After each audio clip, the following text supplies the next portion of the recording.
So we've got it all scripted out. Frank comes in. Pat calls him, says, Joe wants you to come down to his office. So the two of them come down to my office. They sit down on the chairs. And Pat looks at Frank and says to Frank, Joe's got something to tell you. So I can't say, oh, no, Pat, you're the one that's supposed to, so I have to take it. And no way. Very true. And oh my gosh. And I said to Frank, one of the things that Pat's wanted to do is have his own team of guys in the front office, and you're not going to be part of the future.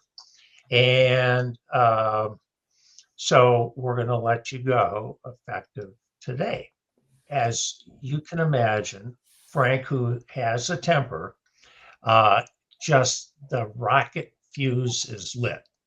And Frank is cursing and angry, and how can you do this to me? And da-da-da-da. Finally, Frank takes a breath. Pat gets up and leaves the office. So then Frank continues on, and then Frank says to me, who I had a great relationship with during the time that Roland was there. And Frank says, Joe, he says, and I won't curse, but he's cursing. He says, I know that wasn't your decision, and I'm sorry you had to do it, but I have to be mad at somebody. And so he goes on for about 10 more minutes, and then Frank gets up and leaves. Pat comes back down, and he sits in my office, and he says, well, that went pretty well, didn't you think?